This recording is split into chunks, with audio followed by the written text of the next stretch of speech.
Okay. Don't know where is that. Let me look on setting. That sounds great. Yeah, better. Right now it's great. It sounds great now. Okay. I'm sorry about that. Good evening. My name is Marva Mariner, and I'm one of the founders of NASW Disabilities Task Force. And we're happy to have you join us this evening. First, I'd like to apologize to those who registered in January. Unfortunately, with this going on, nothing is guaranteed. So again, we apologize for any inconvenience. Tonight, I'd like to thank our guest speaker and everyone who have worked and continue to work tirelessly to build this task force. April 30 will mark 7 years since its launching. And during that time, we have had many presenters from various organizations promoting our mission to empower and to educate social workers on how to work with and among people with disability.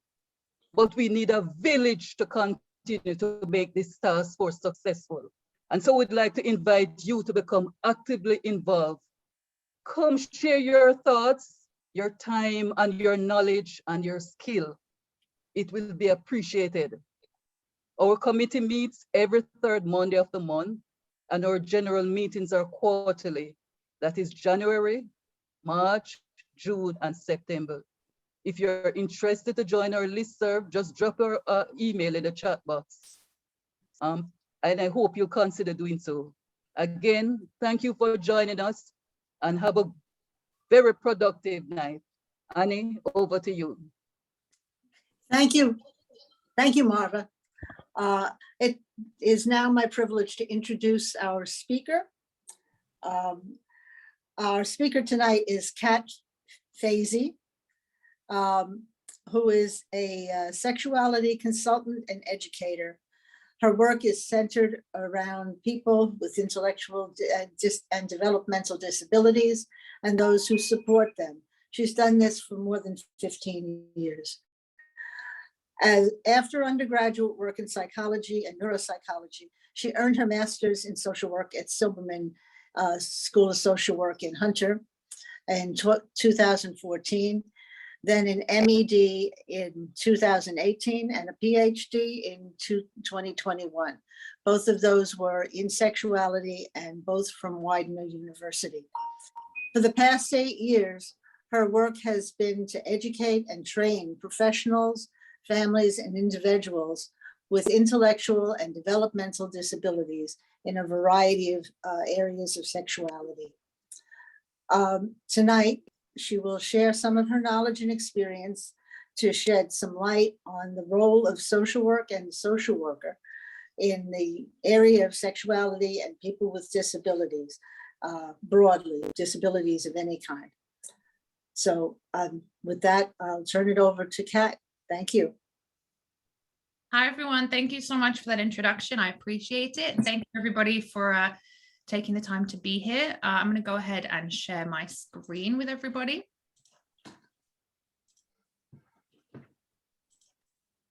So hopefully you can all see that. As we go throughout tonight, it is interactive. So I'm hoping that many of you have access to a cell phone. I know you will have access to the internet. And so hopefully people can participate. If you have questions, feel free to write them in the chat box. And moderators will collect those and read those out by either interrupting me or saving them to the end. If you do have a pressing question that you really want to interrupt me for, I will not be offended at all.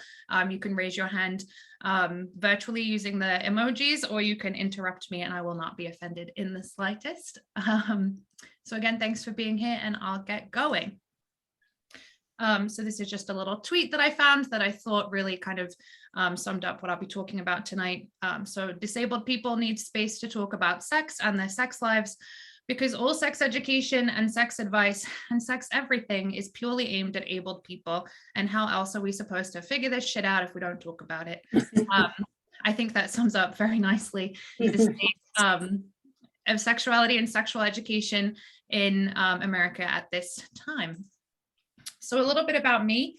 I was born and raised in the UK, so my sexuality education looked a little different than what most people experience in this country. We do typically start sexuality education at a much younger age, and that is happening more and more now in America, which is great, but unfortunately is not the norm and not the typical experience for folks.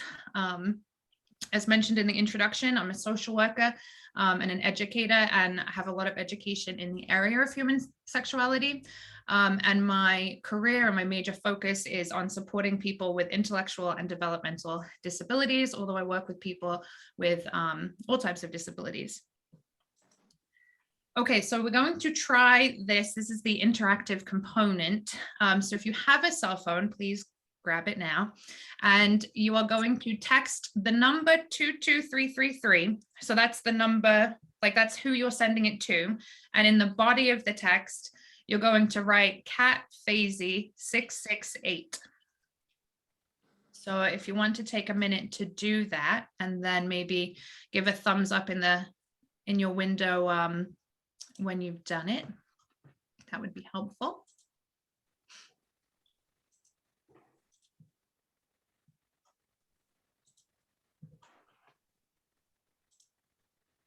Okay, I see a couple thumbs up starting to pop up. That's great. So again, in the body of the text, it should say Cat Pheysey 668, and you are texting that to the number 22333. I'll just give everybody another 20 seconds or so to work the way through that, although they'll have plenty of opportunity as we move forward.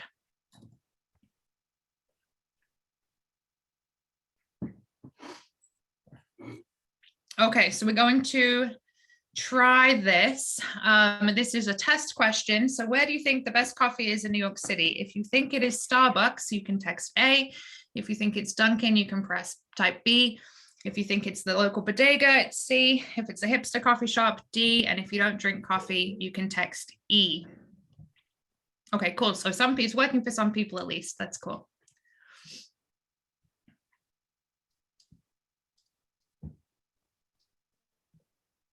And a solid mix, perfect. Okay, great. Now that I know all about your coffee preferences, let's move it along to questions I really care about. Okay, so what do people think? People with disabilities are asexual. Do you think that's true, or do you think that's false?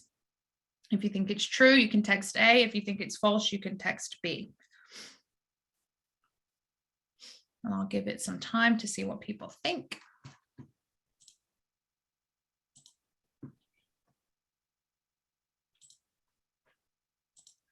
Okay, great. So we're starting off positive. So people with disabilities can absolutely be asexual, just like any other group of people, but the likelihood that a person with a disability is going to be asexual is no higher or lower than any other person in the population. Okay, next question. People with disabilities report higher levels of sexual needs. Do we think that's true, or do we think that's false? So people with disabilities report higher levels of sexual needs. Okay, so people are mixed on this one. Would anybody be brave enough to tell me why they responded in the way they did? Well, I'm not sure what the question means. Okay. So people with disabilities report higher levels of sexual needs. So are you questioning what sexual needs might be? Yeah, right. Well, yeah. Yeah, I guess that's what I'm asking. Yeah. Yeah, so sexuality, and we're going to talk about this a little bit later, but sexuality is a really broad concept. And when asked a question, when asked about sexual needs and if people's sexual needs are being met, that can mean different things to different people. So do you think people with disabilities were more likely to report like that their needs were being unmet, so they had higher levels of sexual need, or do you think that that's not true? Does that make sense? Okay, thank you. That clarifies. Yes. So Good Kat, can you hear me? Yes. Hey, Tom. Okay. Hey, so I think they have a higher level of sexual needs because they have less of an opportunity to have those needs met. So their needs are higher, and many people do not have their needs met. 100% correct. So people with disabilities report higher levels of sexual needs in a variety of different capacities. So not only do they report that sexual needs, that physical sexual needs are not being met by partners and other people they'd like to physically engage with, people with disabilities also report that professionals are not meeting their needs because sexuality is not being discussed or addressed with them, and that they do not have access to the services that they need. So they report high levels of sexual needs in a variety of different categories. Great. Okay, the next one. Oh, I'm sorry, there's a typo on this. People who use wheelchairs all experience sexual dysfunction. Is that true or is that false? So people who use wheelchairs all experience sexual dysfunction.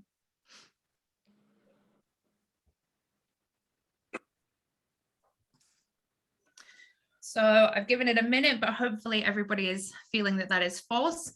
So I'm glad that everybody here knows that is false. Unfortunately, for folks who use wheelchairs, it is a common assumption that is made about them. I'll be showing a short video later on tonight where people kind of discuss that a little bit.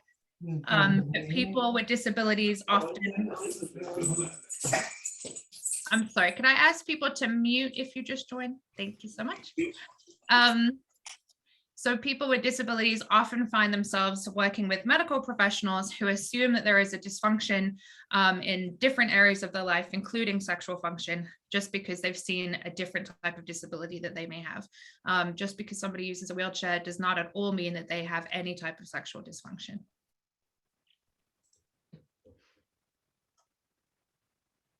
Okay, people with disabilities are at a higher risk of experiencing sexual abuse.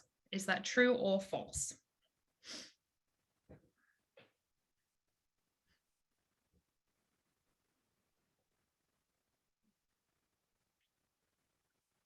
So again, you are all 100% correct. And unfortunately, it is true that people with disabilities are at a higher risk of experiencing sexual abuse. Does anybody want to offer a potential reason for that, why people with disabilities are more at risk of suffering or experiencing sexual abuse? Anybody got any thoughts as to why?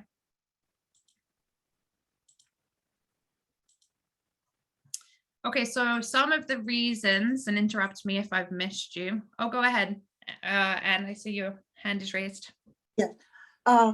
Yes. Well, I think one reason is that people with disabilities are forced into positions in which they're in physically close and intimate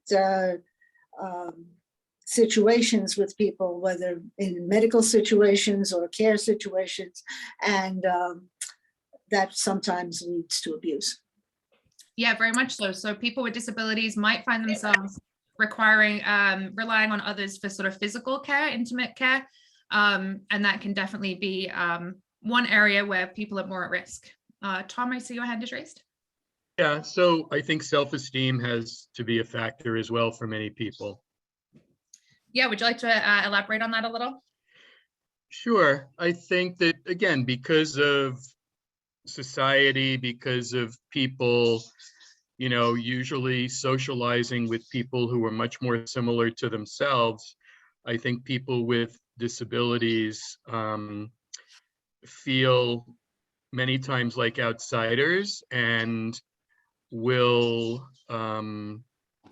acquiesce to things if they feel like they're being treated as everybody else, even if the person isn't well-meaning. Yeah, absolutely. So self-esteem can absolutely be a factor. We know that sexual abuse and sexual assault in general is all about power and a power dynamic, and has nothing to do with the way people look. It has nothing to do with what people are wearing. It has nothing to do with any of the other things that we might hear. It has a lot to do with power and power dynamics. And so for folks with disabilities, those power dynamics can really come into play, whether in a self-esteem way, like Tom explained, whether they're relying on caregivers for support. Most of the sexual assault and abuse that happens is committed by people who are known to their victims. And that's true for all people, not just people with disabilities. But for folks with disabilities who rely on others, that can be a big part of it. And the statistics around abuse are incredibly disheartening, and people with disabilities not only have a much, much higher rate, it's over 50% of people report experiencing some sort of sexual assault, but of the people who experience that sexual assault, over 50% of them will experience 10 or more instances. So this is not a one-off situation. This is sort of a life of trauma or potential trauma, which is something that as social workers, we need to be aware of as we're working with people. Okay, so let's talk a little bit about some definitions. So sex and sexuality. A lot of people right now, actually happening across the country in different states, people have a really hard time with the idea of us talking about sexuality in schools. And that's because a lot of people don't understand the difference between the term sex and sexuality. Would anybody like to offer a guess or their best definition of sex versus sexuality?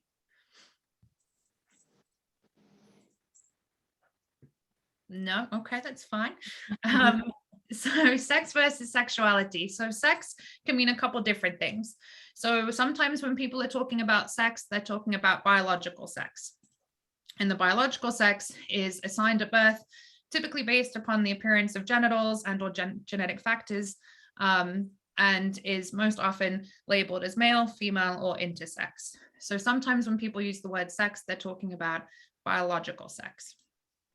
Other times people are talking about sexual activity or sexual behavior.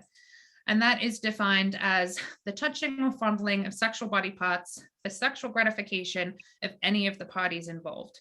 And it's really important that the sexual gratification piece is in there, because that can be a difficult thing to teach to people.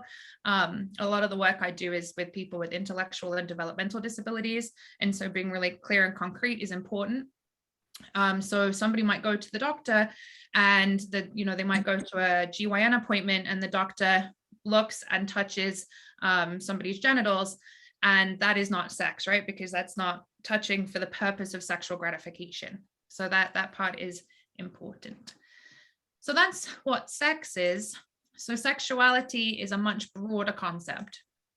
So sexuality is a central aspect of being human throughout life. It encompasses biological sex, gender identities, gender roles, orientation, eroticism, pleasure, intimacy, reproduction. Sexuality is experienced and expressed in thoughts, fantasies, desires, beliefs, attitudes, values, behaviors, practices, roles, and relationships. While sexuality can include all of these, they're not always experienced or expressed. And it's influenced by the interaction of biological, psychological, social, economic, political, cultural, legal, historical, religious, and spiritual factors. So it's a very long, wordy definition.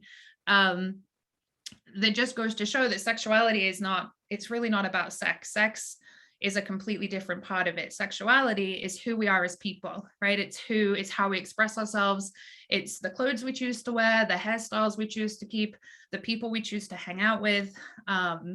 It's a lot bigger than sexual behavior. Some people will go through their life and will never have sexual or experience sexual behavior with other people. That doesn't mean that they don't have sexuality, right? Sexuality is a part of us at all times, regardless of whether or not we're having sexual behaviors by ourselves or with other people. Does that definition make sense in general? So sexuality is it's a much broader topic than just biological sex. Okay, so you should all still be logged in to the poll everywhere, so you shouldn't need to text in again, but open up that text box again. And this is a little different. This is a word cloud. So I would like you to think about sexuality and disability and text in any words that come to mind when you think about sexuality and disability. And you can keep typing as many words as you would like.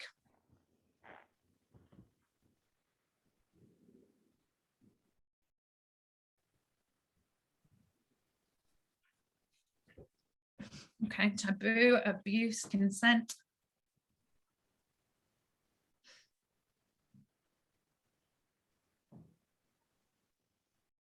Any other words people have to think about when they think of sex and disability? Unrelated. Okay, so the two topics are unrelated to each other. Myths. Yep, there are a lot of myths about sex and disability.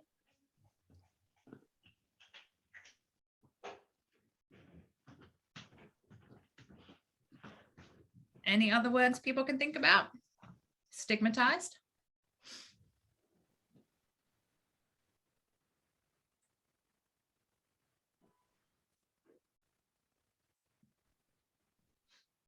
I'll just give you another 30 seconds or so.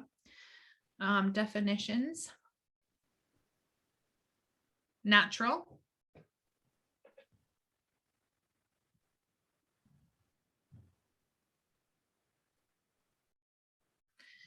Okay, so for the words that have come up so far, loving, great.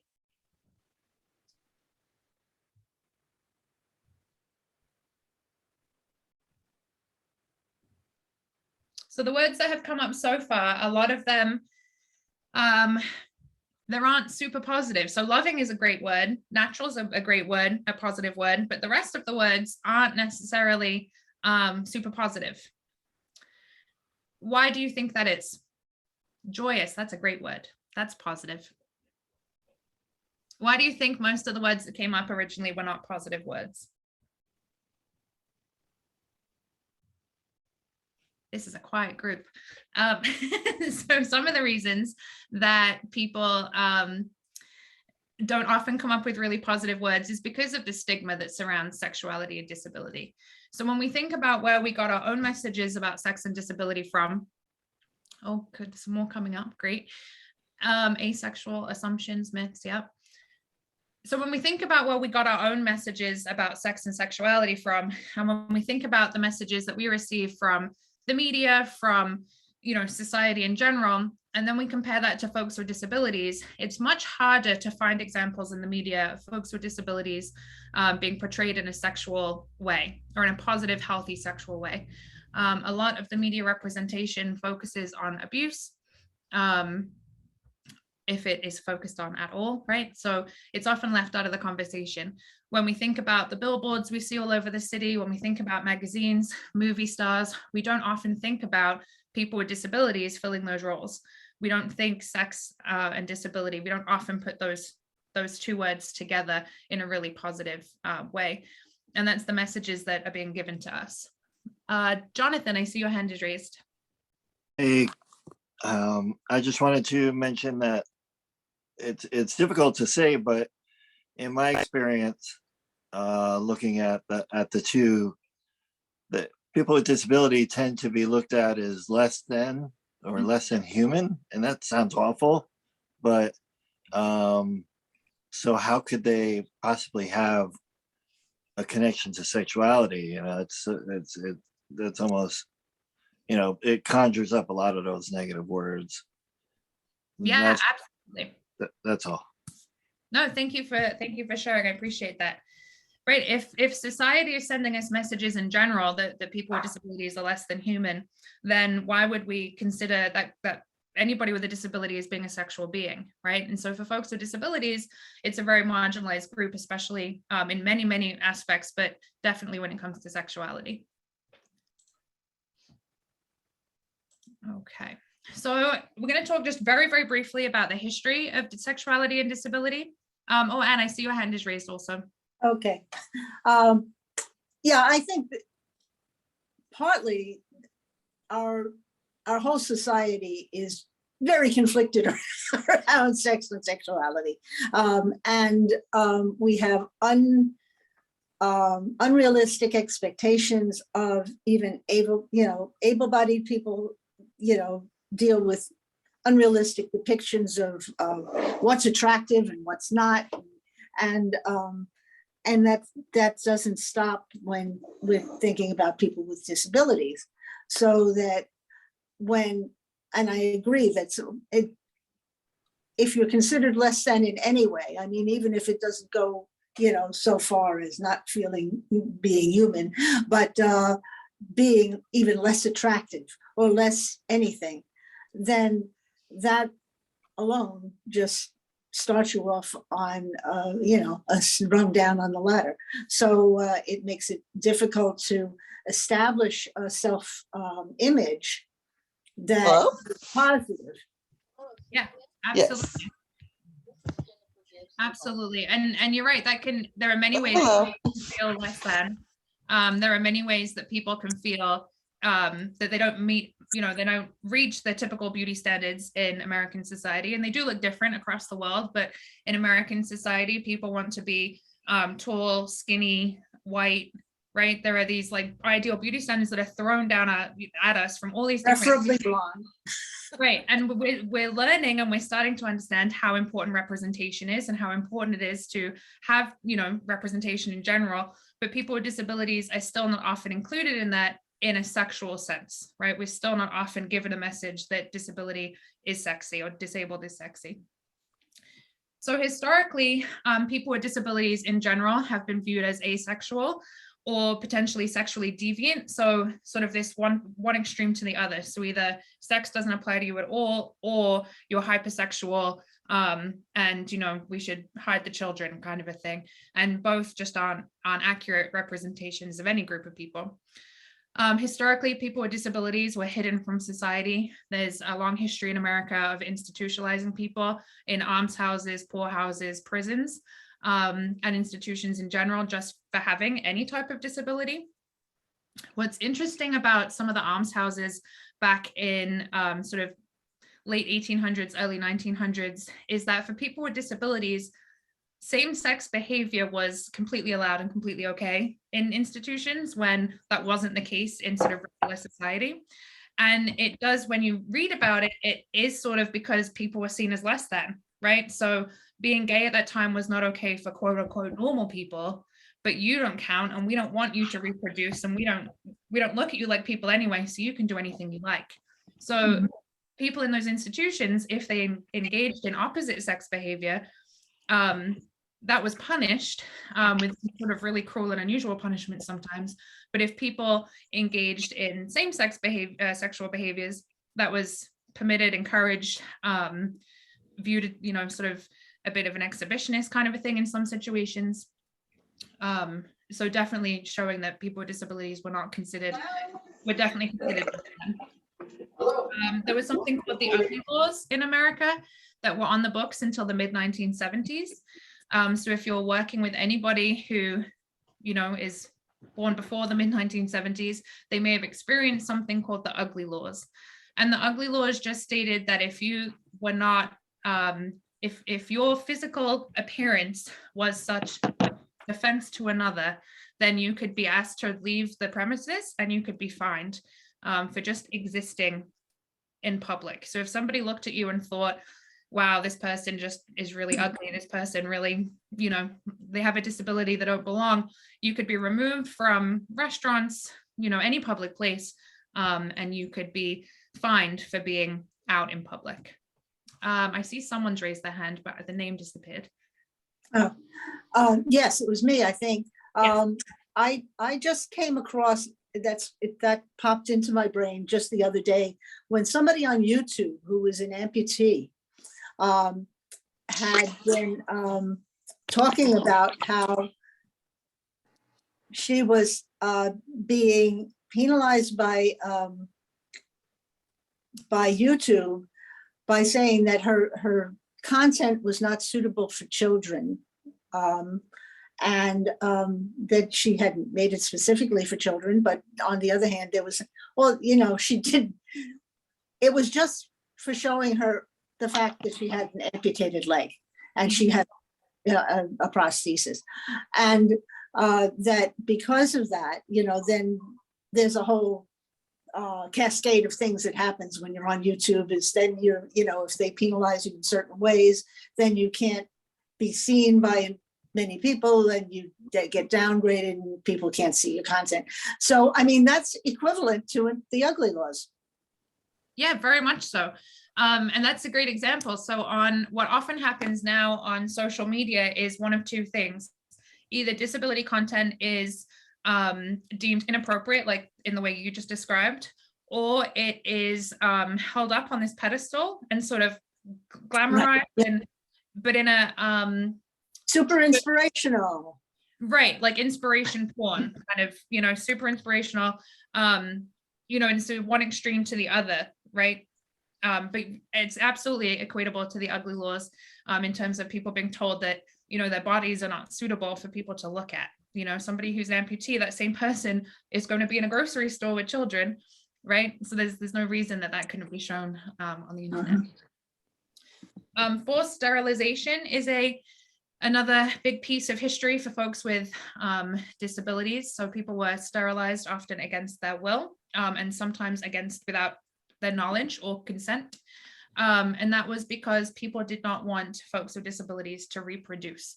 So if somebody's telling you that we don't want you to reproduce because we don't want someone else like you, it's really showing people that we hold people with disabilities as less than at a much lower standard than the rest of society. Today is National Down Syndrome Day, or World Down Syndrome Day.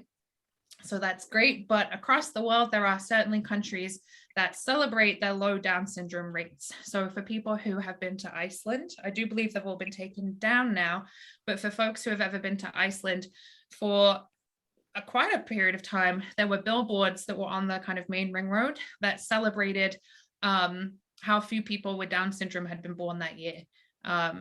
They really kind of were advocating for abortion for folks who found out that they were pregnant, or found out while during pregnancy that they had a child with Down syndrome. And so abortion was pushed as the sort of main treatment. Abortion is a perfectly valid and wonderful tool that can be used for people, and that's an individual choice for people to make.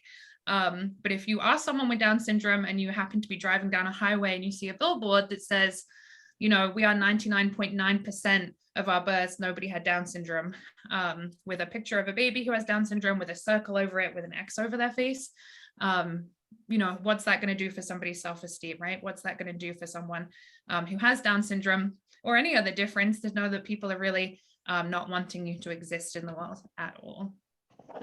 So just things to be aware of when you're working with people, that the history that people have lived through, right? This is not, other than some of the institutions I talked about from the turn of the last century, many of these things are still happening today and are the lived experiences of the people that we work with. Okay, so we're just going to watch this video. Let me know if the volume is off and I'll try and fix it. I was doing a magazine cover and they asked me how I wanted to be described. And I said, oh, call me deliciously disabled. And then that kind of went viral. There's a little hashtag and I played with that for a little bit. And then a few months later, Stella approached me and said, we want to put together a sex party for people with disabilities. Would you want to join? And I was like, oh my God, this is amazing. Yes. I kept seeing his stuff pop up online, and I thought that what he was doing was really interesting and that we could partner together for this particular event. And when we started working on it, we realized how complementary our work was and how we could sort of join forces. Yeah, there's so much stigma around sexual disability. There's just a lot of fear around it. And I think it's based around a lack of exposure and a lack of positive role models to see people with disabilities owning their sexuality and owning their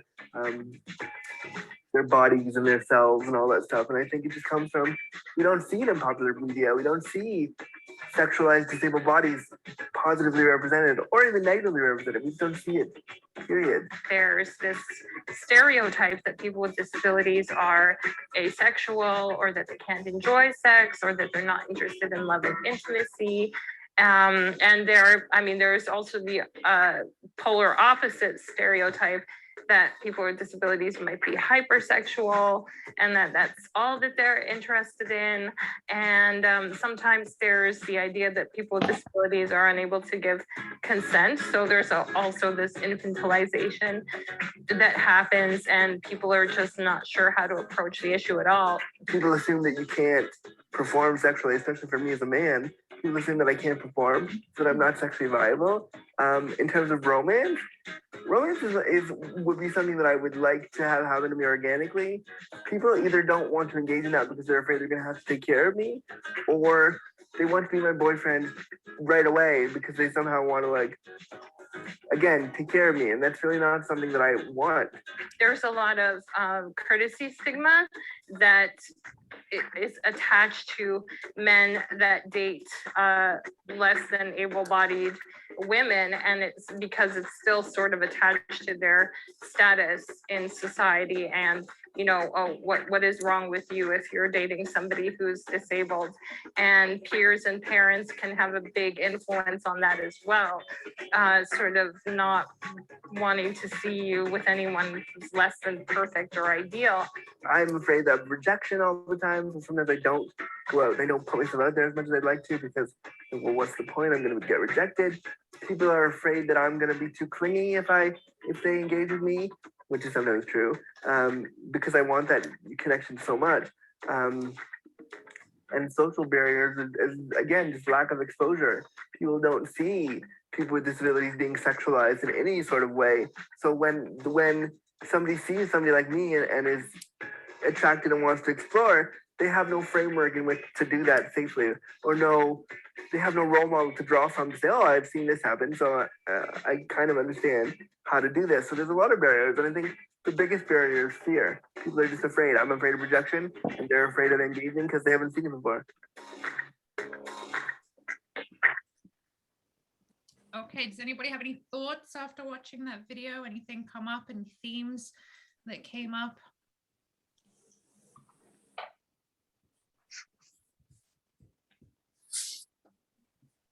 Anything anyone wants to comment on at all?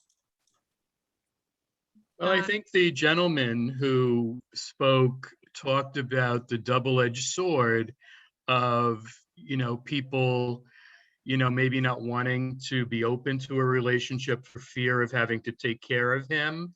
And yet, he, in terms of his own feelings about it, it was related to that as well. So, I thought that was interesting. Yeah, absolutely. And there is a bit of a fetish that can happen and that people often experience where some people want to engage romantically with folks with disabilities because they want to take care of people and they want to have that, which can be a power and control thing, can be a sexual fetish for some people. And some people with disabilities want to be taken care of, right? Some people, some people want that and want someone to provide a lot of care and support. Other people want more independence, and that's true. That same spectrum runs for people with disabilities. So, having a disability doesn't mean that you want the person that you're romantically or sexually involved in to also be your caretaker. They could be two separate things. I see a couple hands raised, I think. Jonathan? Hi. I saw a film once with Helen Hunt.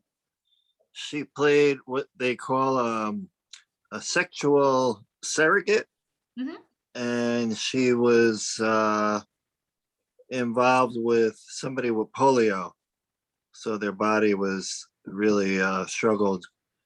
And she would come in and help them feel, normalize their sexual feelings, even though they were within a body that wasn't able to actually fully engage. But she would come in and then it turned out it was a real life person. And then I wound up seeing something about Lisa Ling. She did a whole series on these individuals, sexual surrogates. Yeah, and sexual surrogacy is actually legal in several of the countries around the world. In the Netherlands, I want to say, it's part of the social healthcare system. So people get up to 12 sessions a year to work with a sexual surrogate if you have a disability. So the way that is viewed, is different in different parts of the world. I know that in general, America really struggles with the concept of sexual surrogacy, but it is a tool that is used, in many other parts of the world. I think Medicaid should cover it. Oh, I'm going to laugh at that. Medication. It really should, I tell you it, but it will never or it won't happen in the near future. But like a regular medical bed home care. Marcus, I see your hand is raised. Yes, watching that, I think I've been living with a disability now 30 years, and I have a spinal cord injury. And prior to this, I was a classical dancer at Juilliard. So I wasn't enamored with myself, but my body was dance. People don't realize a dancer's body exudes sexuality. And then after becoming injured, it was just so challenging where some people are just really overt. Like, does this work? Does that work? Does this work? And I'm like, are you for real? But, and I, growing into it, and I'm a therapist, I can understand where the ignorance comes into play. But I also must add into the conversation that, people with disabilities have to own their sexuality. If you're not comfortable with self, no one else will be comfortable with you. And I've seen that many conversations with young males, especially young males that are coming to disability later adventitiously in life with spinal cord injury. I'm just like, you need to own what you still working with, and that it's not over. And that's I just wanted to interject that I'm not saying you have to disclose, what you're working with and what you have. You're swiping left and right, but are you swiping left and right being who you are? You have to be able to put it out on the table. And that's why I don't see people with disabilities across the board on many different concerns and issues that are challenging for people with disabilities that they just don't own. You have to own self first for anyone to be comfortable with you. And even then, they still may not be comfortable with you. Yeah, thank you for sharing that. You bring up a lot of really great points. I think that the gentleman in the clip we just watched mentions that, there's no framework for a lot of people in how to engage and how to do this safely. People don't know how to have those conversations. People aren't aware that that they just don't know what to say. They don't know. It's sort of a taboo. Sex is a taboo in general. Disability is a taboo in general. So people don't have that framework. And that's something that as clinicians, as social workers, as people working with people, that's something that we can sort of offer and provide some information on that. The other thing you brought up that I think is really important is talking to people about disability. If a disability is acquired later in life, or if it's congenital and somebody's always had the disability. Those are two different things. If you're working with somebody with an acquired disability, then, chronic loss, sorrow, grief can all be part of that journey, as can exploration and excitement. There can be a lot of really positive things that can come from that too, but there's a change. There's a change that happens that needs to be addressed and can't be sort of ignored in the work that we do. Did anybody else want to comment? I think, Anne, your hand was up still. Yes, it had to do with a broader, more general idea that I think plays into this. Yes, and what to Marcus's point, we have our own internalized ableism. I was doing a magazine cover and they asked. Sorry.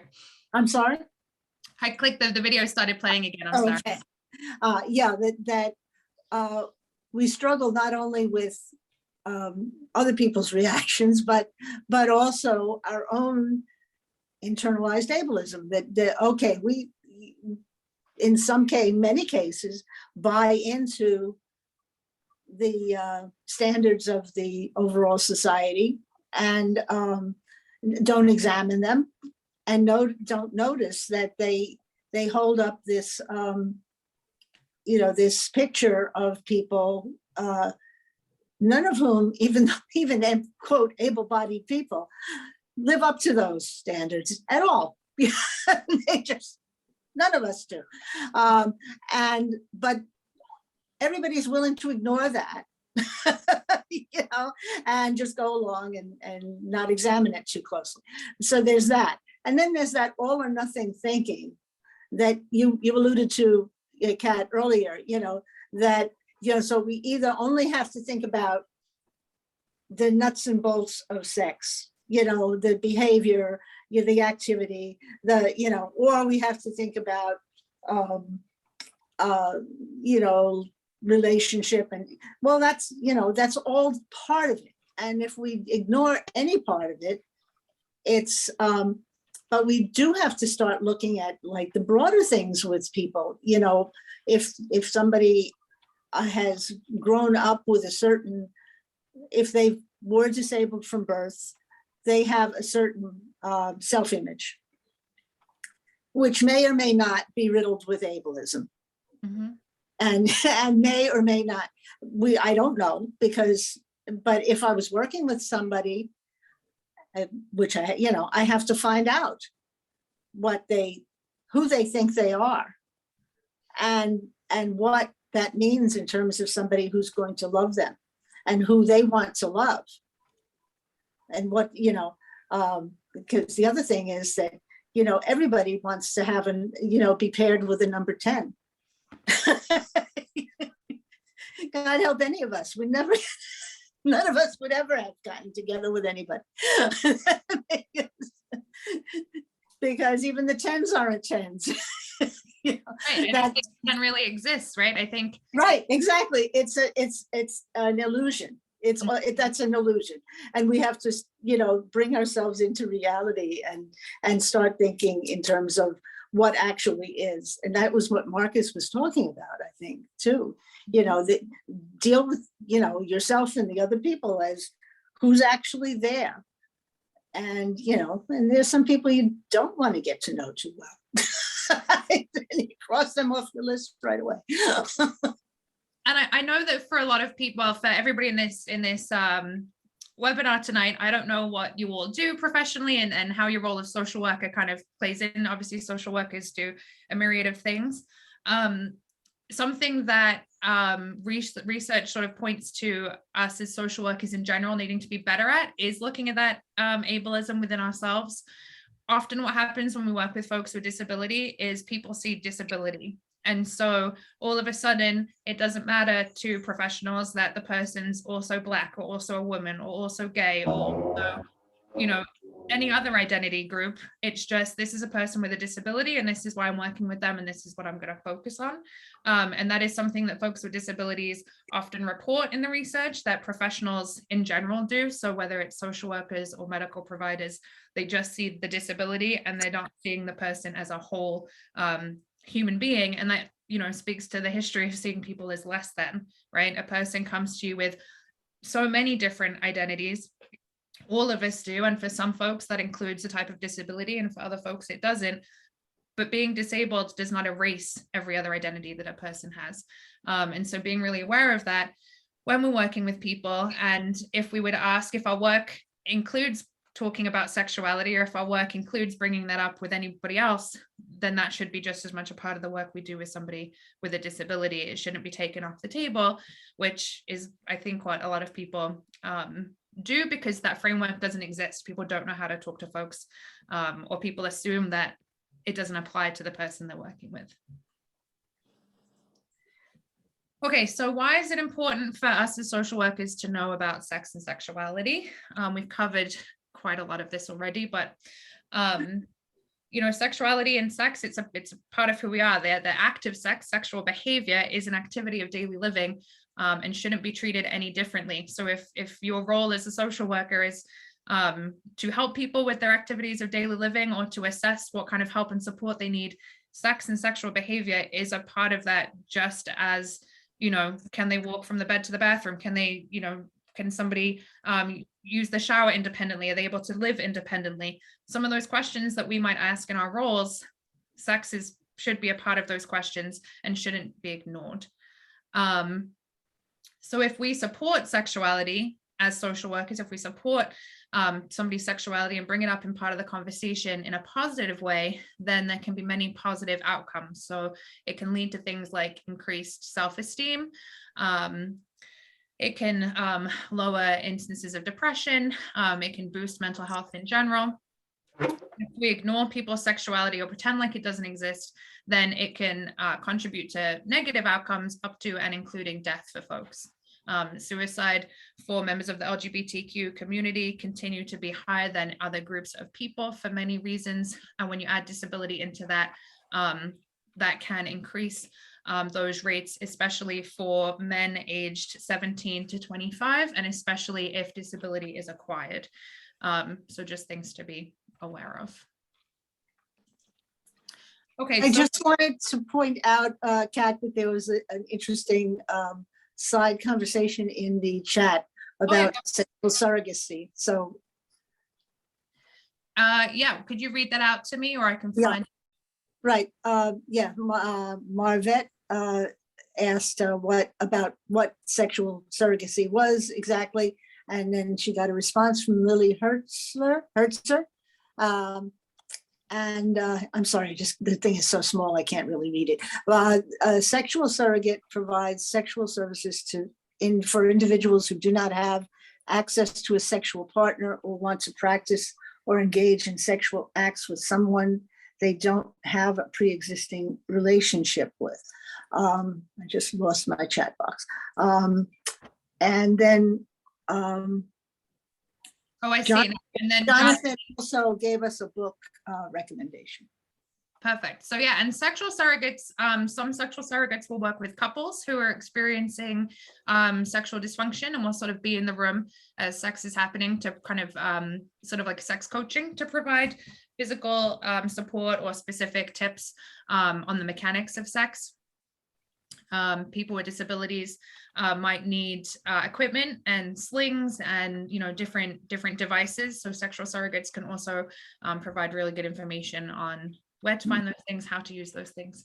And like I said, they're in other parts of the world, there's more access to those. I do know that certain OTs have been active in providing not only the information, but access to devices that people might be able to use, which I know many people would never think to ask an occupational therapist about, but hey, that is an activity of daily living. Yes. Yeah, and people might not want to ask, right? People might be embarrassed to ask the professional, which is why for us as professionals, if we kind of throw it out there into the conversation in some way, shape, or form, whether it's a question in our intake, whether we, have things around our offices that kind of show that we're sex positive, just if there are ways that we can kind of bring it into the conversation without putting people on the spot or making them uncomfortable, then that can really, really help, because you're right, a lot of people don't realize they can ask some of those questions. I think that's a really important point, because once we present it as anything else, do you need help with this? Do you need help with that? How are you managing with this? It just sort of normalizes it and takes the fear and the stigma away. Mm-hmm. Yeah, absolutely. So we've talked a little bit about, what sex and sexuality are, how this might apply to folks with disabilities, some of the history and why it's important. Now I'd like to talk a bit about a theoretical framework for us as social workers to help us frame sexuality and how that might affect the folks that we're working with, if we're working with people with disabilities. So this is the circles of sexuality. This is a model created by folks over at Advocates for Youth. I think this is a really great way of looking at sexuality, because it truly encompasses the whole broad spectrum of what sexuality really means, and links it back to people's individual values, and because that will look different to everybody, right? It will look and feel different to everybody, but there are these core concepts that apply to everybody. So the circles of sexuality, let me go back. So we've got sensuality, intimacy, sexual identity, sexual health and reproduction, and sexualization. So I'm going to go through each of those briefly and explain what they are, and then ask you to think about how that might, what that might look like for a person with any type of disability. Okay, so sensuality is, in the kind of base form, is an awareness and feeling about your own body and about other people's bodies. It's about feeling good, about the way we look, and about what our bodies can do. So it's also about pleasure. So the sexual response cycle, our body image, experiencing pleasure. So orgasm might be a part of that for some folks. Ejaculation might be a part of that for some folks. Satisfying skin hunger. So skin hunger is that need and desire to be touched. Humans have a desire to be touched for the most part, and you can see there are studies for folks in there are prison studies that are done where inmates are kept in solitary confinement, and one of the things they talk about is a lack of touch being a part of why that experience is so awful. Feeling attraction for another person and what that person might look like or be like, and fantasy, right? So it can be something happening in real life, but it's also what's happening in our mind. It's our fantasies and our desires. So knowing that that's what sensuality is describing, how do you think that might affect people with disabilities? Any thoughts? And we're talking in broad terms here, right? We're not, talking about individual specific situations, but broadly, how might sensuality affect people with disabilities? Jonathan? I think that level of vulnerability that goes along with the sensuality could be very challenging, in a respect that, if you have folks that have disabilities, like invisible disabilities, like PTSD or major depressive or any of the other behavioral stuff, getting vulnerable within themselves, not to mention with somebody else, I think could really, hearing all the definition of sensuality can really just place some significant limits on their own sense of truth. Yeah, so people can find it hard to kind of be able to experience pleasure with other people or with themselves if they're dealing with other things, sort of mentally, emotionally, if they're not able to kind of enjoy that release or relax enough to enjoy that. Yeah, that could definitely affect people. Any other ways in which you think that this might affect people with disabilities? Or something that you might think about while working with people? Well, again, to normalize the whole idea of sensuality and, self-pleasure and, whatever, I think is very valuable for anyone, but especially for people who don't have the same amount of access to have partners. I think it's really essential. Yeah, very much so. And I think, so if sensuality is feeling good about how our bodies look, feel, and what they can do, if society is telling you that you don't look good enough and that your body is broken in some way, it can be hard. You can see how that could potentially affect someone's self-esteem or how that could potentially affect their sensuality. And again, this is not true for all people. This is very general and broad. But if sensuality is feeling good about how we look and we don't fit into that mainstream idea of what our bodies are supposed to do and how we're supposed to look, then that's definitely something that you might want to explore when working with people. Okay, so the next one is intimacy. So intimacy is the ability to be emotionally close to another human being and to accept closeness in return. It can involve sharing, caring, liking or loving another person, risk-taking, and vulnerability. So how do you think this might affect people with disabilities? And it could be positive or negative, it can go in any way.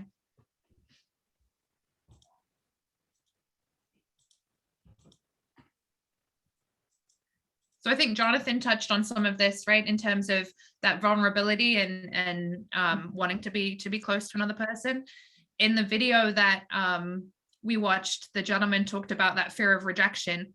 And so for some folks with disabilities, or for some people in general, being vulnerable enough to interact with another person, putting yourself out there, especially if there's a history of rejection, can be really difficult for people. Also, the kind of term intimacy is a very individual and private thing. So an intimate act for one person might be different for somebody else. So when you're working with all people, really asking folks, especially if you're doing any kind of direct care work, direct support work, where you might be physically involved with supporting people, really making sure that you're asking what people are comfortable with, because you don't know how other people are perceiving those actions and those behaviors. But supporting people, how do you think we could support people in their emotional risk-taking and talking? How do you think you could talk to people you work with about being vulnerable or taking risks? Or would you? Do you think that that's your role as a social worker?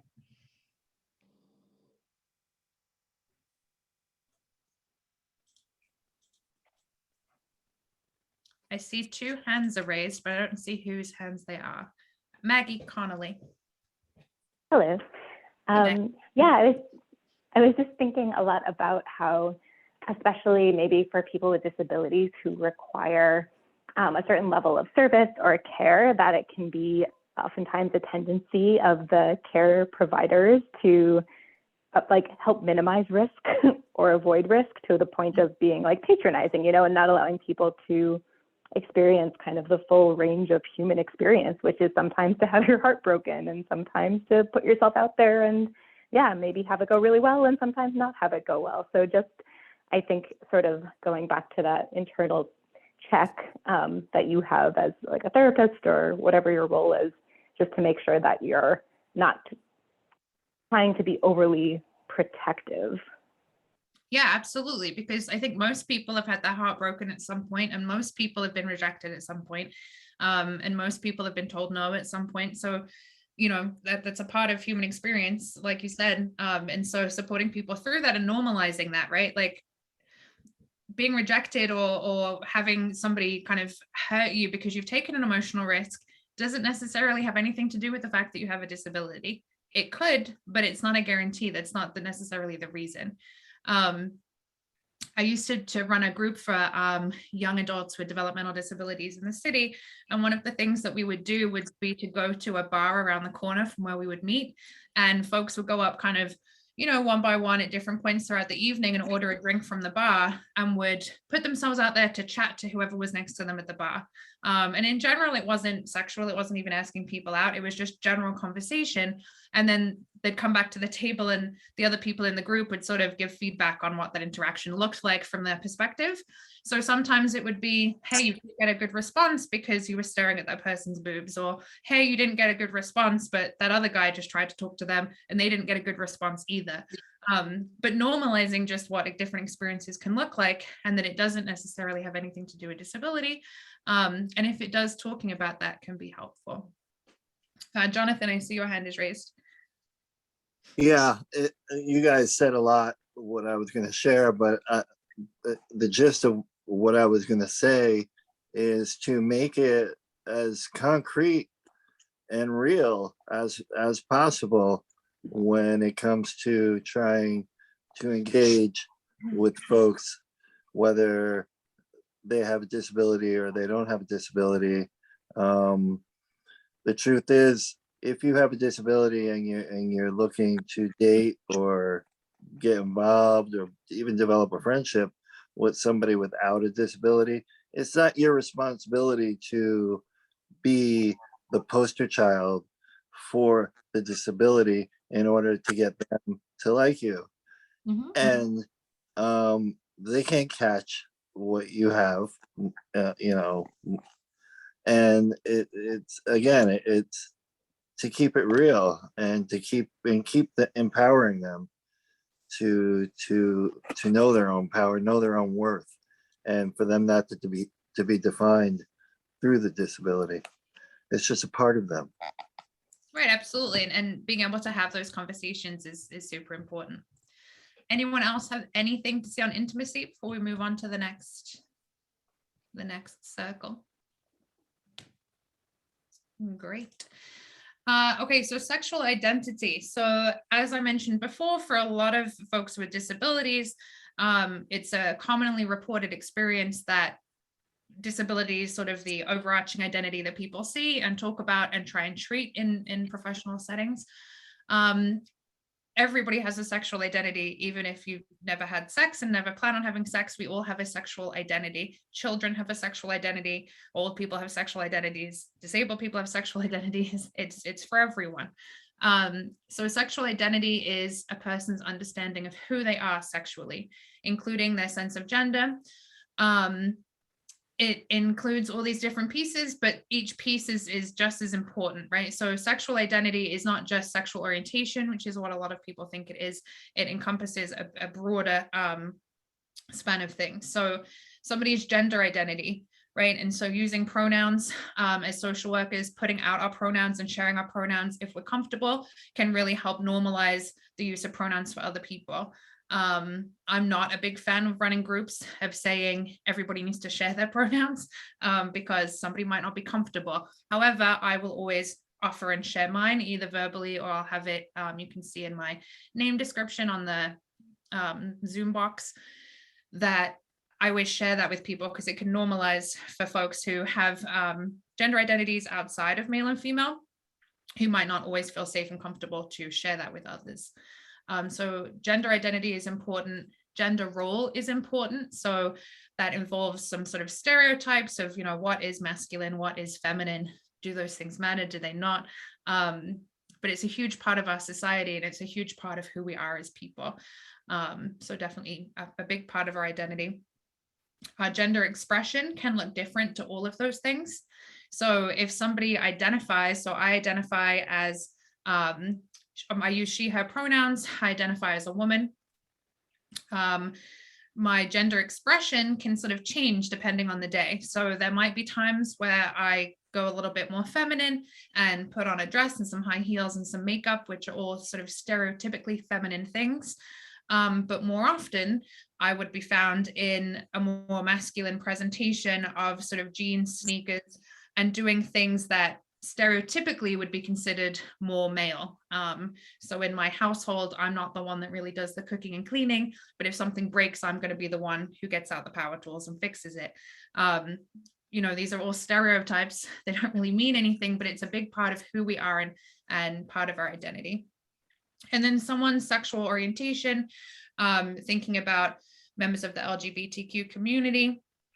And again, so somebody's identity is the way they perceive themselves is completely up to them. So if somebody tells you, hey, I identify as a queer person, and you only know them to have relationships with people of the opposite sex, it's not your place to judge them, right? There are many people who find themselves in relationships or are still discovering themselves, or they don't really need an explanation or a reason. If somebody tells you that this is how they identify, then it's not our place as people or as professionals to question that. So this is all part of someone's sexual identity.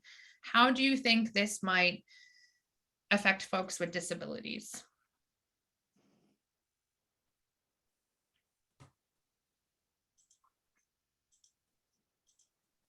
Other than the fact that it's often overlooked and not discussed. Well, I can speak a little bit to LGBTQ related issues, and I think, you know, in this aspect, it may be different depending on someone's experience. So, you know, someone who has an acquired disability may have more comfort with who they are sexually and what their orientation is, as opposed to someone who has grown up with hearing the same bias and comments and negative things about being different than being straight, anything different than being straight. So I think for people with disabilities generally, and specifically with intellectual disabilities, it is a challenge in terms of sexual orientation being different than straight. Mm-hmm. Yeah, absolutely. And what's interesting about orientation for folks with disabilities in general is that research has found that people with disabilities, and it doesn't differentiate whether that's cognitive or physical, people with disabilities are more likely to identify as part of the LGBTQ plus community than identify as straight. There are many sort of thoughts behind why that might be. The most common thought is that if you already live outside of what is considered normal or what is considered the norm, then you might be more open and willing to experiencing and trying you know, new and different and exciting and fun things than people who have lived in this sort of very straight world and are still trying to fit into that mold of what they consider to be quote unquote normal. I always find it fascinating whenever I read research on it, and you know, maybe we'll find out more about why that is, but it's consistently found that people are more likely to identify that way. I see a couple hands raised. Nicole?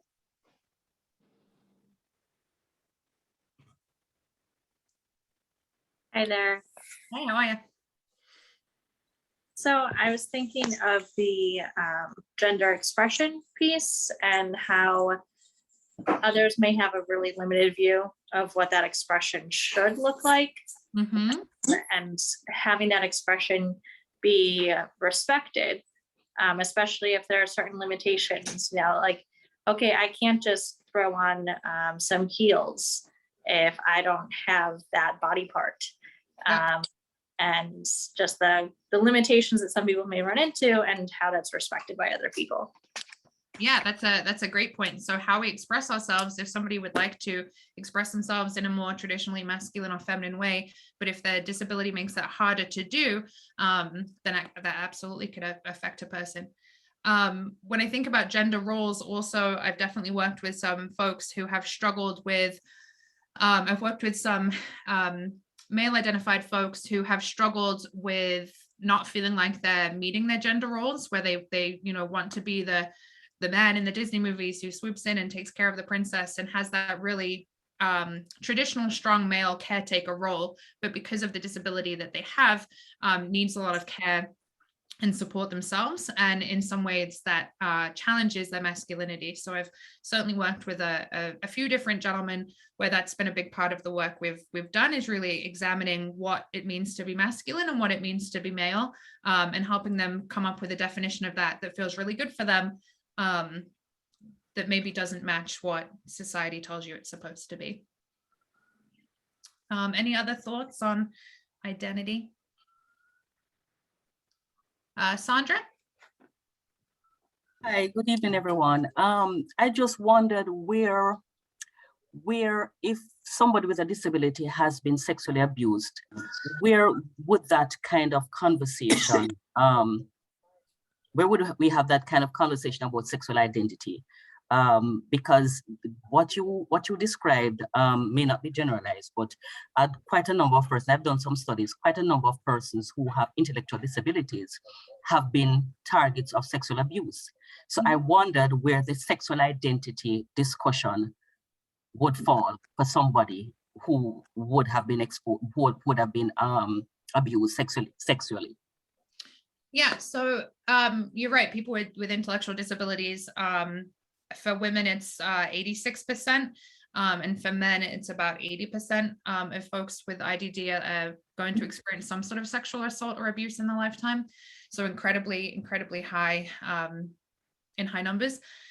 To me, these two concepts, though, are separate. So if you're working with somebody in a sort of, in a clinical way, and you're working with them about their abuse, that's one conversation.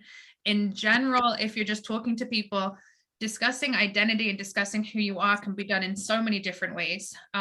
It can be done in the beginning of a therapeutic relationship when you're just sort of getting to know someone. It can be done through activities, where you're really sort of exploring, who this person is in many different facets. I've done activities where you're looking at like all kinds of things, like what's your favorite color, what kind of food you like to eat, like you're normalizing it, right? It's not this big separate thing. It's just as much part of the discussion as anything else. So when you're getting to know someone and you're learning about them, it just comes up in conversation. I don't know that it needs to be like for people, like when you're working with folks with disabilities, unfortunately, most of the folks you're working with will have experienced some level of sexual assault, especially if those people have intellectual or developmental disabilities. So unless you're treating that specific situation for someone, the two things can be very separate when you're just having conversations in general. Does that answer the question, or does that make sense to what you're asking? It makes sense, but it is also a part of their identity as well, I would presume. Oh, I see what you're saying. Yes. Yeah, sorry, continue, but I think I understand what you're saying now. Yeah, no, I was just saying that it is also tied up with a person's sexual identity as well.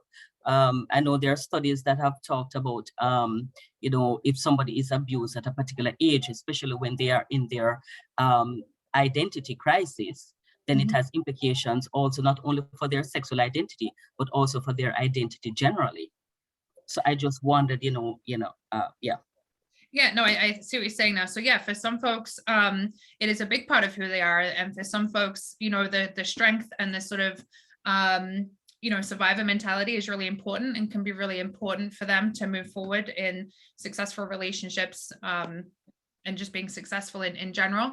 For other folks, there is a lot of fear and a lot of stigma, a lot of shame, a lot of, negative emotions that can be attached to that and can be attached then to their identity.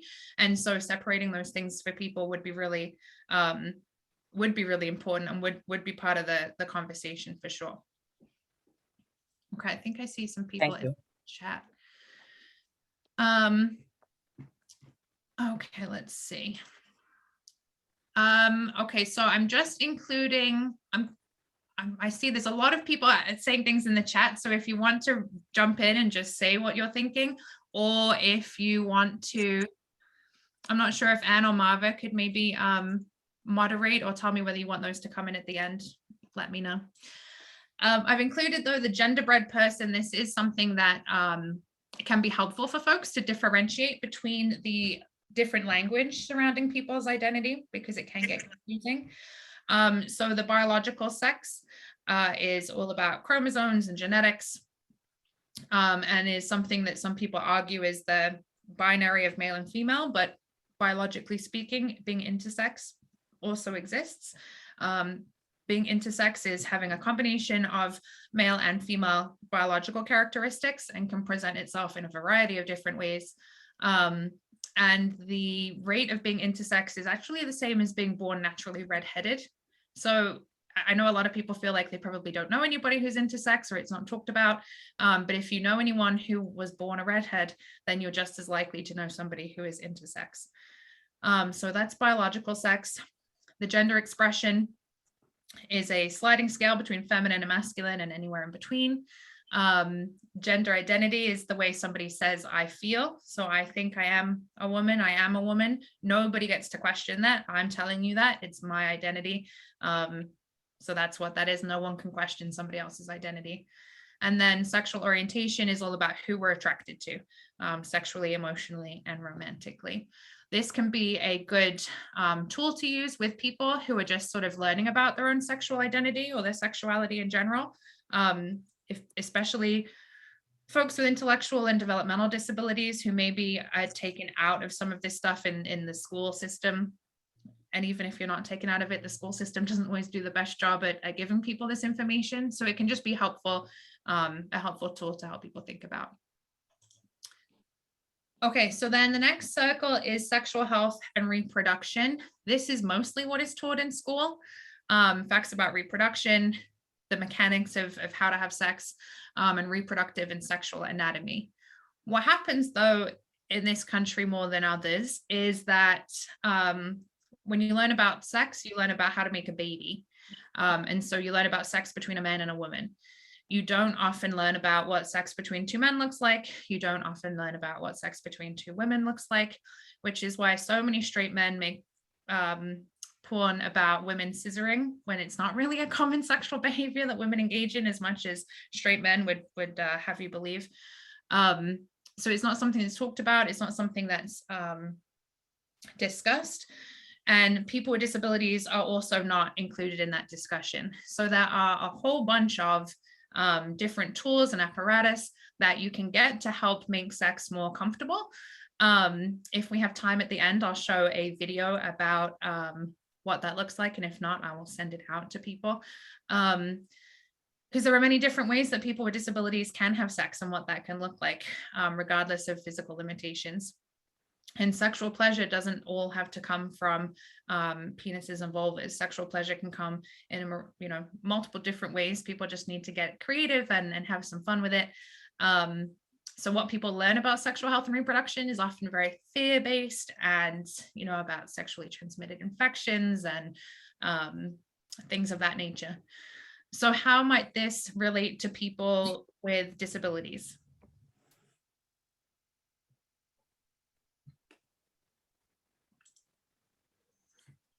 Any thoughts on how sexual health and reproduction might be related?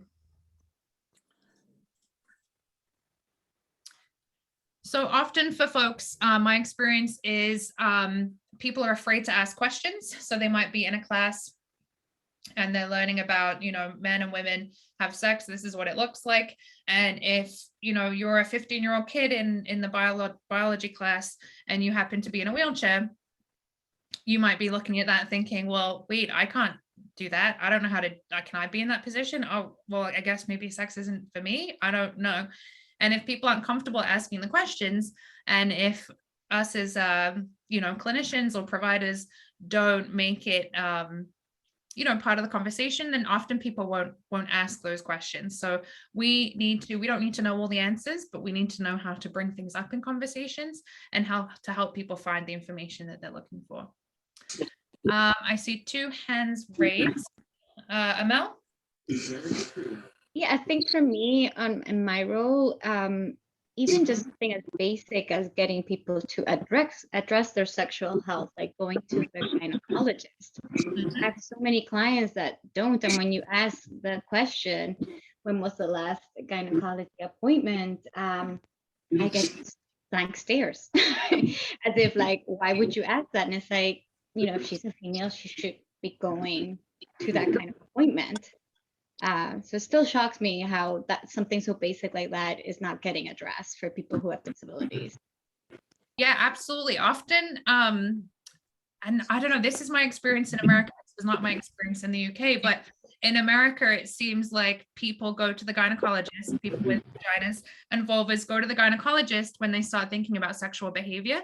And so there is an assumption that if you're working with somebody with a disability and they're not having sex, that they don't need to take care of themselves in that way. Which obviously is accurate, and people should be getting screened for cancer. They should be getting screened for all kinds of things, whether they're having sex or not. It's a part of your human, and you should be taking care of yourself.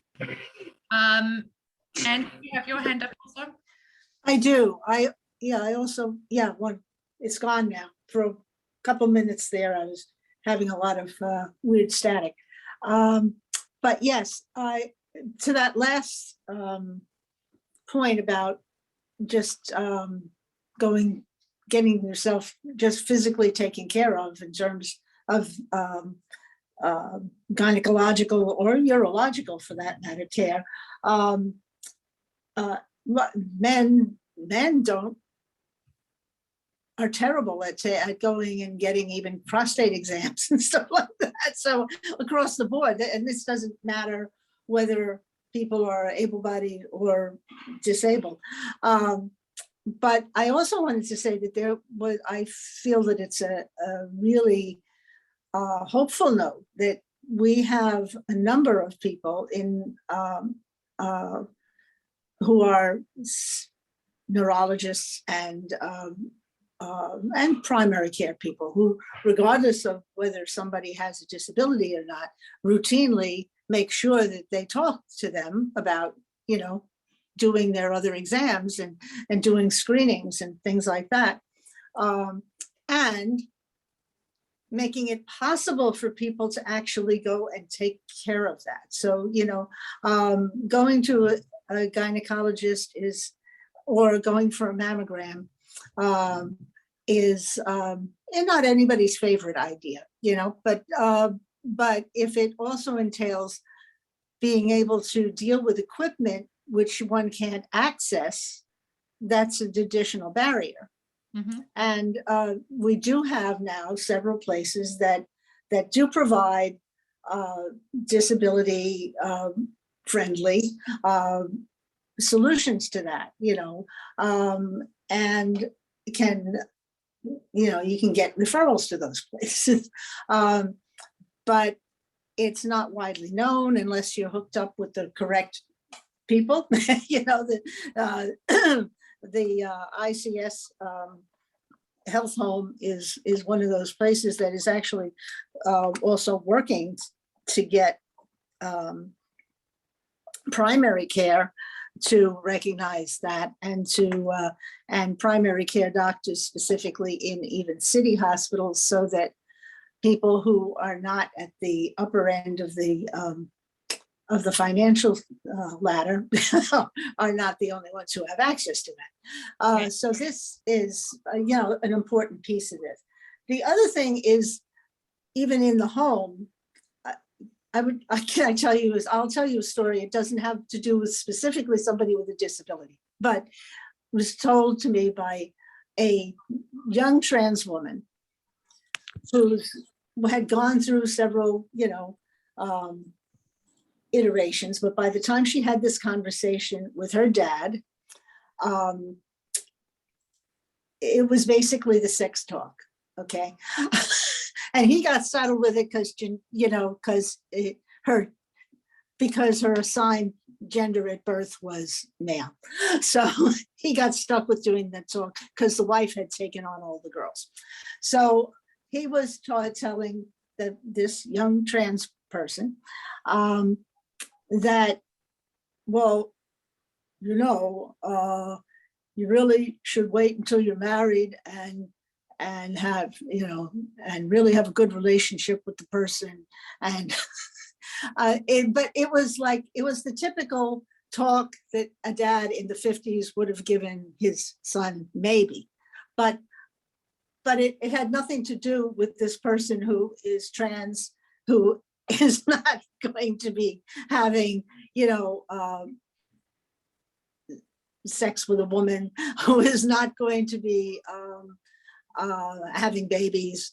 Mhm. And it was just, it was like a total, it was a total denial of who the person was who was in front of him. He just didn't understand how he could talk about this. It was, you know, it was like he had this assignment to do and he checked it off because he kind of gave the talk. But fortunately, I mean, on one level, the young woman said to me that it was one of the funniest things she'd ever endured. Mhm. But she told him, but at the same time, she was sad about it because exactly that, because he wasn't even recognizing who he was dealing with. So yeah, so I think that kind of goes in with all of that stuff, and it goes in with the idea of intimacy and that people don't know what something could, you know, possibly look like without it being prurient, you know, that's always the, you know, there's, you know, whenever you talk about these things, there's always a hard left to, oh, you know, people are weird. You know, you know, but you know, this is striking me more and more as we go even through this workshop, that the whole of the person is so important, and the mechanics of the specific piece of it is secondary if one can look with the person, not talk at the person, and invite them into the discussion. Mhm. Because it's their discussion. And when you're thinking about people with disabilities, the term disability, you know, that could refer to so many different things. Right, and there is no simple thing to teach of, like, you know, when you work with people with disabilities, you should do XYZ, because you can't do that, you know, it just doesn't work that way. So you can't be expected to know each resource, each answer, each you know, we're just never going to be that sort of aware of all the different things. So it is about having conversations with people. It's about opening up that conversation, letting people know that sexuality is a part of humanity and who you are, and may well be part of the work you're doing with that person in whatever capacity that might look like, and not erasing that or glossing over that. Yeah, absolutely. Okay, so our last circle is sexualization. So sexualization is sort of the shady side of sexuality.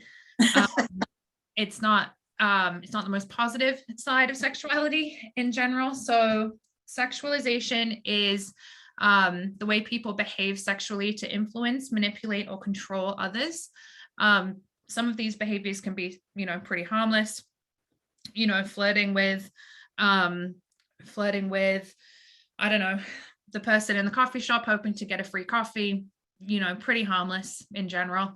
But then the behaviors also range to incredibly violent, cruel, and criminal. So that's where rape comes in, sexual abuse, harassment, all of those things are part of sexualization.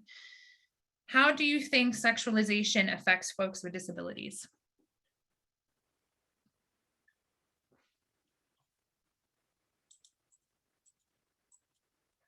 So we've talked a few times about how the rates of sexual assault, abuse, rape are higher for folks with disabilities than for able-bodied or neurotypical people. So that's definitely a part of it. Any other ways that it might be that sexualization might affect folks with disabilities? Nicole? I'm not sure about this, but could it also be that people with disabilities can often be objectified with certain fetishes, or treated as an object, treated as something that someone specifically seeks out for that purpose? Yeah, absolutely. So folks who are amputees, there is a fetish surrounding amputees. I believe people call themselves devotees, I believe. And that is something that some folks who are amputees are into. And that is something that some folks who are amputees are incredibly offended by, because the devotee is seeing the person purely as an object and a thing rather than as a human being and a person. So yeah, absolutely, people can be sexualized for their disability in a way that not everybody is going to want or desire from another person. Another thing that, so that power dynamic can happen a lot. So that's really where the harassment, abuse, and the rape, the assault can come in, is really from that power dynamic. I think I saw a couple more hands get raised. It just flashed up on my screen. I say 3 people have raised their hand, but I don't see who you are. Sandra. Thanks again. There is also a perception that persons, and I think you mentioned it earlier when you started your presentation, that persons think that persons with disabilities are oversexed, and so they're objectified. So they think that persons with disability like sex a lot, and so no doesn't mean, will not necessarily mean no. I don't know. Yeah, not respecting that boundary, not respecting consent, or not thinking you need to get consent from someone. I've worked with a handful of folks who have discussed the idea that so I worked with a woman who told me about her experience where she would go out and people would approach her, hit on her, indicate that they were interested in sex, but would make it very clear that it was just sex and that nothing else was coming from that. And that wasn't, didn't judge that, but she wasn't into it. But she definitely felt that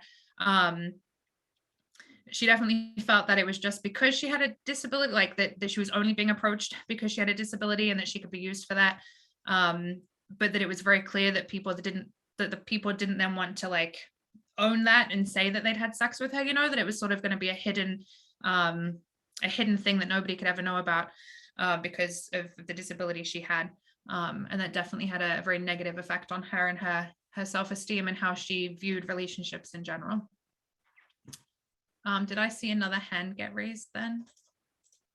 It flashes up on my screen, but I'm not sure if it's timely. I had my hand up. This is Anne.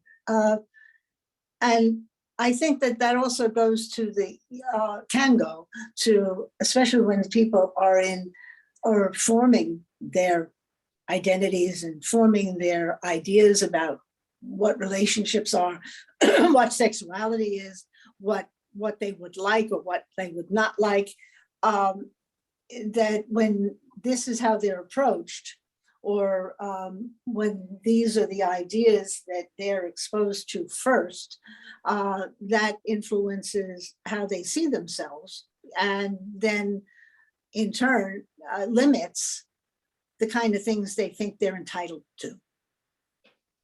Mm-hmm. That you would want somebody to know at whatever age they were, that they are entitled to have a full expression of themselves, however they want to have that.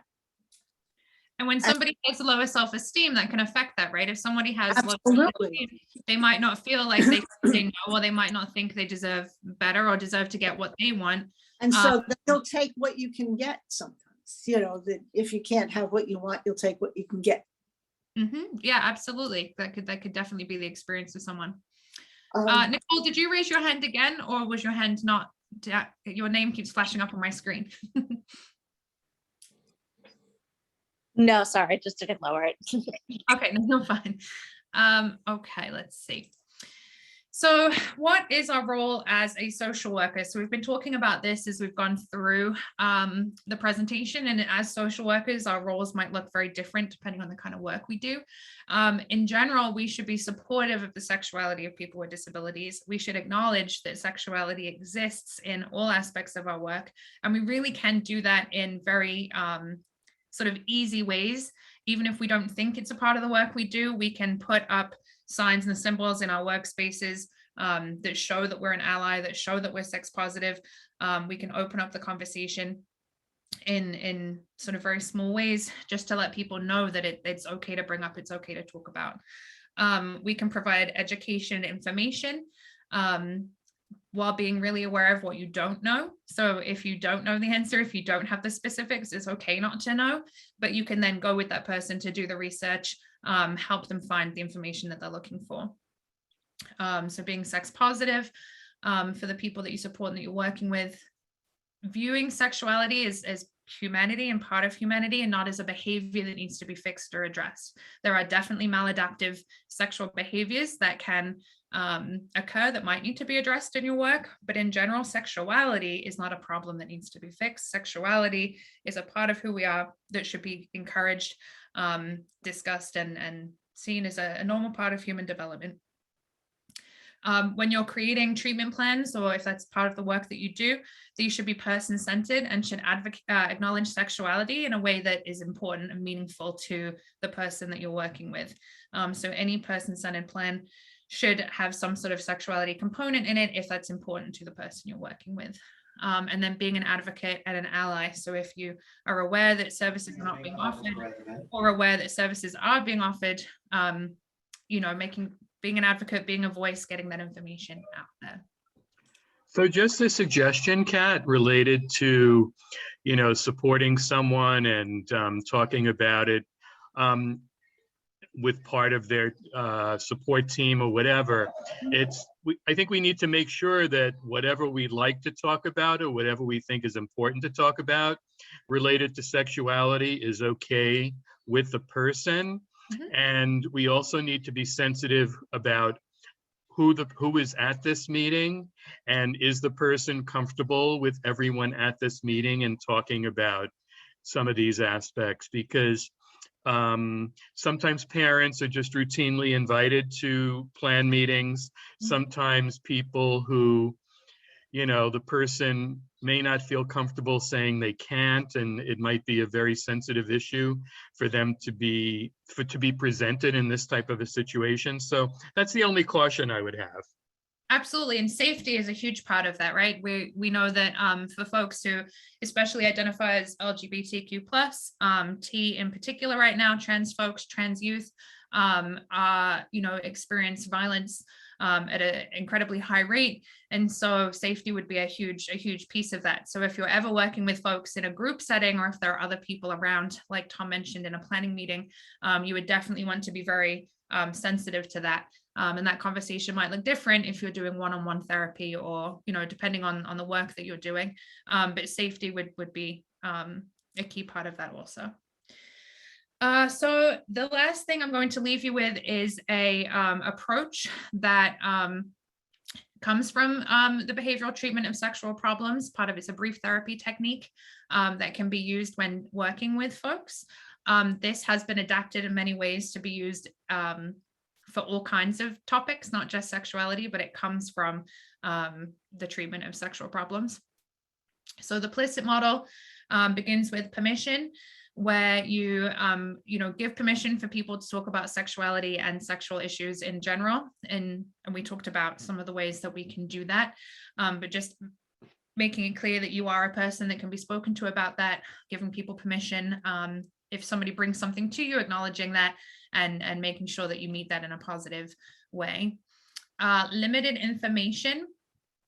I'm going to go into the next slide. Limited information would be information like a baseline knowledge. So you're not going to get too deep into anything. It's limited information, answering some basic questions, you know, clarifying some basic myths that people might have about sexuality, about disability. So there's an example there, you know, many people identify as being gay. Many people struggle with that.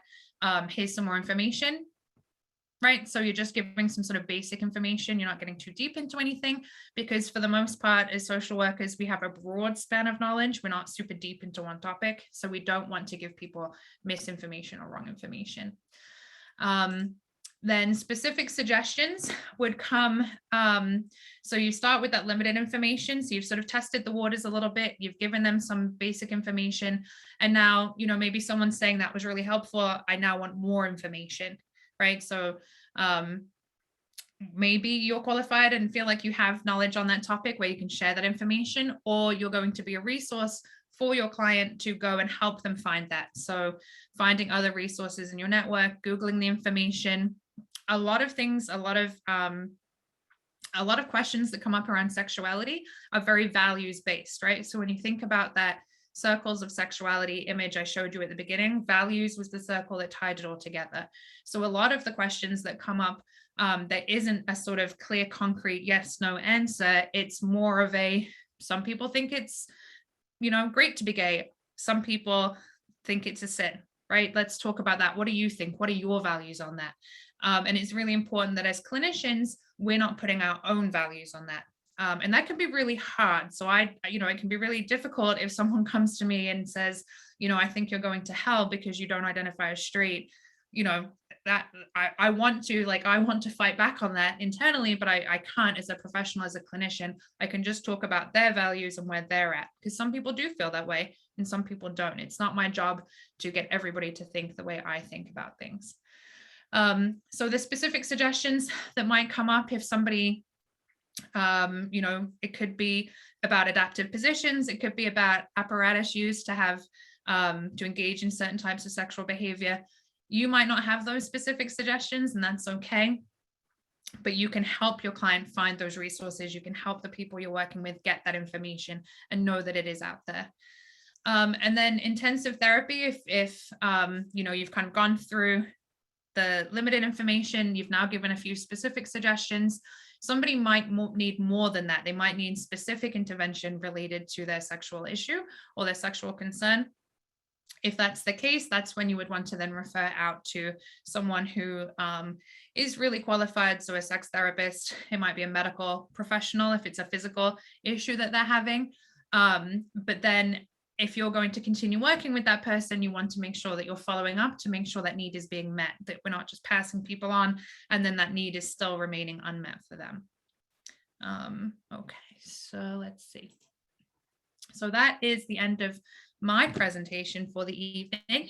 And that leaves us about 10 minutes for questions if people have them. Can I take this moment to, there was only one thing in the chat that was beyond what we'd already mentioned.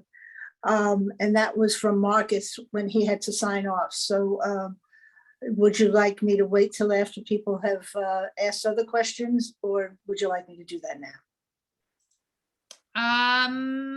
You can, do other people have questions?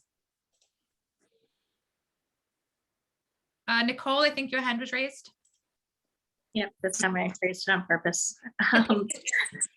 Do you have suggestions for how to start these conversations with coworkers? Because I'm excited to be really sex positive with my clients, but I have other coworkers that have some catching up to do in that area, especially in the online resources, because we're all still remote, and so just how to start that conversation with them. Sure. So my advice would be that with any other topic, so sexuality is a very value-based conversation and topic. However, the work that we do should not be value-laden. So when we're presenting information, we should be giving factual information. And so when you're talking to people who are sex negative or averse to having these conversations, if you approach it in a very factual way, I know a lot of people I've worked with who have been a bit more averse are afraid that, you know, the liberals are coming and I'm trying to convince everybody to think about it. And if I can make it clear that it's not about that, I'm coming at this from a place of fact and knowledge and information, and that people, like, if I can kind of throw it out there, you know, you don't agree with abortion, that's totally, like, I'm not here to change that viewpoint. Like, you do you. That's for you to think. Like, I just, I think my way, you think your way. It's not, I'm not trying to change that. And just coming at it from a very factual place. The minute you bring in I statements and opinion, you can really alienate people who do think differently than you. And unfortunately, you can kind of lose the audience and make it harder for yourself. So that's why I always start from a place of factual information. I guess the only thing that I might suggest, I don't know if it's possible for you, Nicole, in your situation, would be to see if your supervisor would be open to, having a training topic or a discussion topic at a staff meeting. So it's not you, but it's sort of being led by, your supervisor who supervises a bunch of people. So, and maybe calling in Kat or, someone from the outside to really stimulate a conversation. I love that idea, Tom. And then the other thing I would add to that is policy. If you have policy at your agency, that can be something really great to fall back on. And if you have supervisors who are supportive, a lot of agencies have a sort of very basic sexuality policy that just clearly states, we support, sexuality, and we'll support anything that is legal. There's a typically very small sentence, but you can use that to fall back on too, to get the support of your supervisors in that. Great. Oh, thank you. Lily just also put in the chat implicit bias training. Yeah, absolutely. Can be a huge help because there are so many that internalized ableism is huge for sure. Any other questions?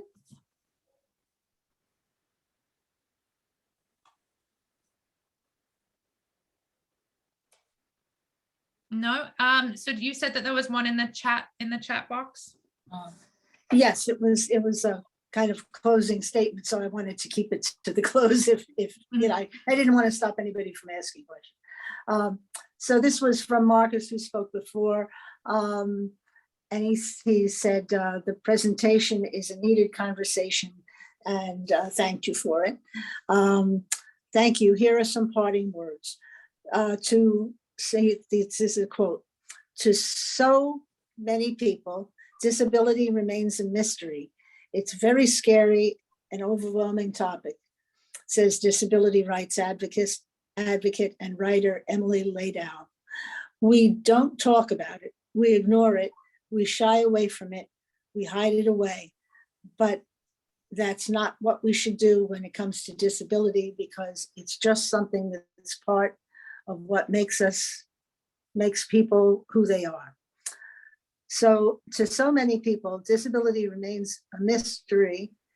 I said that right. That's not what we should do, because it's part of who we are. And that was it. I think it came out twice. So that was so it's implicit in our personhood, basically. And he wanted to say goodnight to everybody. Wonderful. Well, if no one else, I'll just give one more call for any questions. You have that video to show? You mentioned a video. Yes, I could pull that up. Give me one moment to pull it up.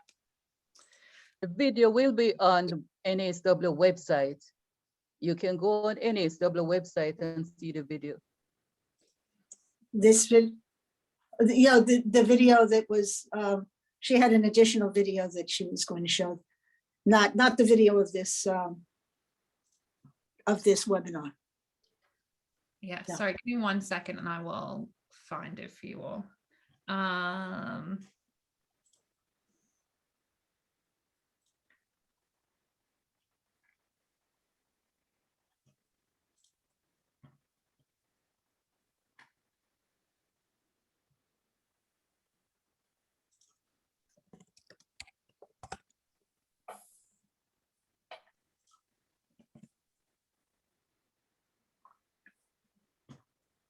My internet is being incredibly slow. I'm not sure if it's going to come up. I will, oh no, here it is. That's the rule. It just likes to scare you. Let's see, where is it?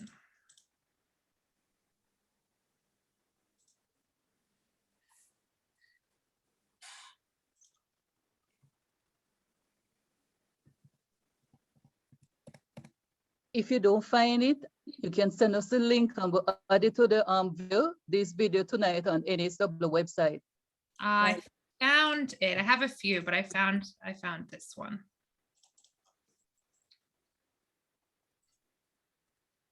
Oh no, is it not? Now it's not going to load. I'm sorry. I don't think I'm going to be able to play it, but I will. Okay.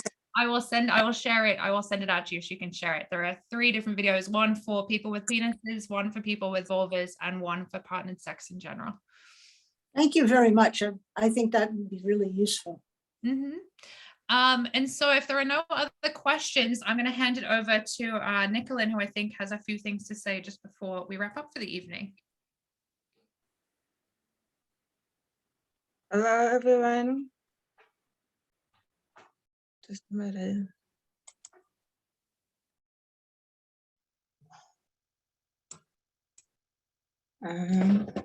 Hi, good night, everyone. Before we close, let me introduce myself. My name is Low Vision. I am Black female. My head is wrapped with a red color. I'm wearing black and red striped jacket with a common name Low Vision. Dr. Kat, thank you for the wonderful presentation. Thank you, the audience, for attending the meeting, attending the workshop. We also encourage you to join our meeting every 3 months. And if you're interested in being part of the committee, you can also reach out to Disabilities Task Force Committee. If you could see the email at the bottom, it will say DTF NASW-NY@gmail.com. If you have any questions, feel free to email this particular email address. And Marva has been putting that chat. Yeah. I think Marva, I type the email address in the chat box. If you're interested, if you have any questions about Disabilities Task Force Committee, feel free to email that. You're welcome. Have a good night. Thank you so much, everybody. Thank Have a you, good night. Nicolin. Thank you. And thank you, you. That's Kat. a lovely presentation. Thank you. This was awesome. Thanks, everyone. Absolutely. Really enjoyed it. Thank you. Bye. Bye.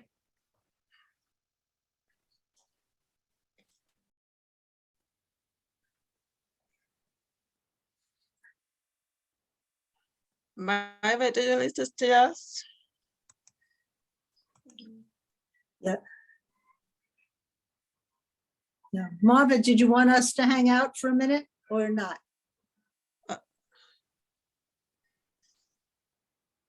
I'll arrange a Zoom with us. Okay, And, great. Kate, Thank thank you. you so much. She left already. No, you're welcome. Thank you so much. You were wonderful. I'll have a certificate to present to you after, okay?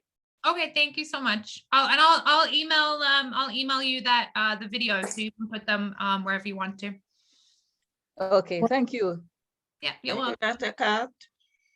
Bye-bye. You're Thank welcome. you. Good night, Have a good night, everyone. everyone. Okay. Bye now.